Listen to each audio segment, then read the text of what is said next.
So I'm Gregory Marler. My day job is actually under the name No More Grapes. I'm a freelance developer and a bit of a data consultancy, but that's the formal stuff. The fun stuff I do is my YouTube channel, OSN Diaries, where you can watch me getting lost and calling it mapping. But today I'm here on a day off from both of those things as a director of OpenStreetMap UK, which is a new organisation, less than 2 years old. It's a local chapter of OpenStreetMap. And I'm talking about the impact of geospatial data, which thankfully has been talked about a lot already. But about 10 years ago, so OpenStreetMap's been going 14 years ago now, if I get the calculations right. It was set up originally against the Ordnance Survey because all their stuff was on that shelf in a closed room. You had to have quite a lot of money to pay the license fee.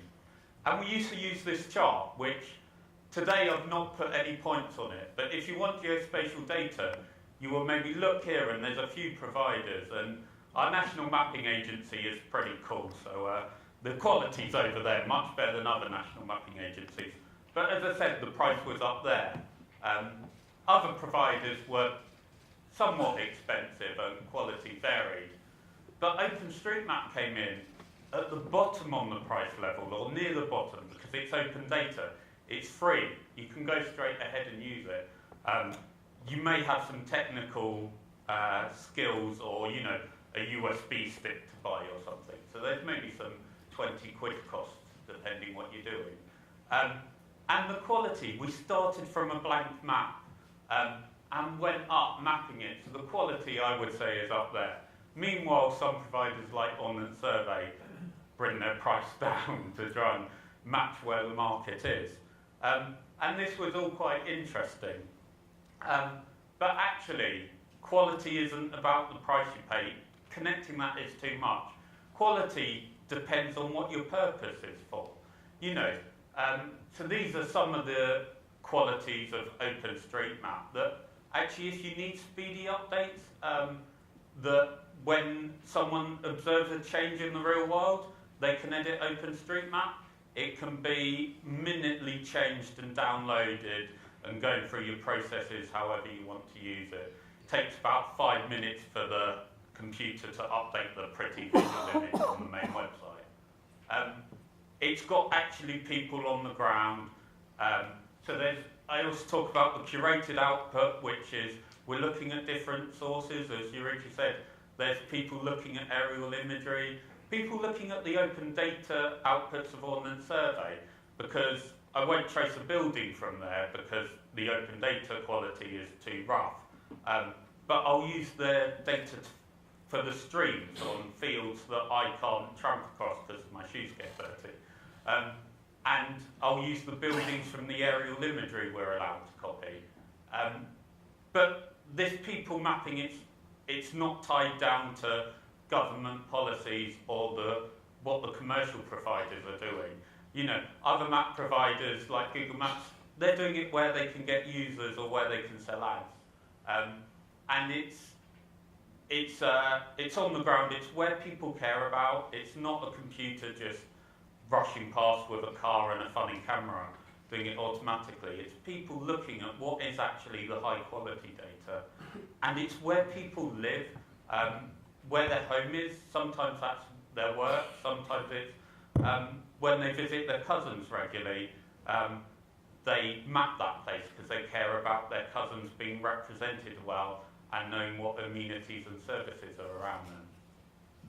So as I say, OpenStreetMap UK has started to kind of promote this. You can look at the website and see our aims. And I don't have time, but we're publishing case studies on how people are using that. So you can go and read some of the ones we've done already there. But really, I think it comes down to there are 300,000 active contributors each year.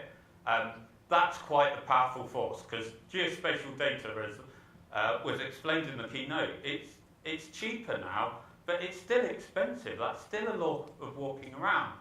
And these are mainly volunteers. I think there's maybe 50 people that are paid to edit OpenStreetMap. But you've got people like Nick up there, you know, he's not even using a computer in that photo, so he won't count as a contributor. but he's teaching 2 people there. He runs a great group of pensioners, teaching them how to do missing maps, to map those villages and help the Doctors Without Borders. You've got people that come to our events and they say, I saw the uses of OpenStreetMap in different ways, and it was fun to go out surveying while just walking around. Other people say it's actually a selfish desire just to make the best possible map of my area. I don't think it's that selfish. You've got other people, you might recognise this guy wearing an OpenStreetMap surveyor jacket. He just, if he's at a conference and the venue isn't on OpenStreetMap, he goes and edits it, puts the lecture hall on. That's one single edit, and he might not do that the next year. But that counts, and that's important. And he cares about that, because, you know, that's part of his place. And it's social, you know, people are meeting up and talking about how they're making the map better.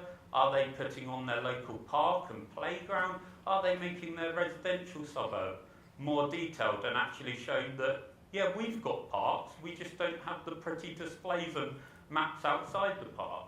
You know, it's people that care about this place and their places. And the important thing when we're looking about this is it's not just here. So this is OpenStreetMap, very closely zoomed in. You can just see in the centre King's Place building there. There's a lot of data in OpenStreetMap that's not displayed on every visualisation of it, every static map, because it's the vector data. But you can build things. There's companies, startups and stuff that use this data. And they don't just do it in London, they do it around the UK. And if you're building that, if you've got the good quality data in the UK, actually you can build your startup. It can do, or your product within your existing business. It can do a lot of, you can do a lot of work there. And then it's the same data structure, the same tools to actually expand your business elsewhere. I see some startups that happen in London because they've got one data set. Maybe it's not even geospatial.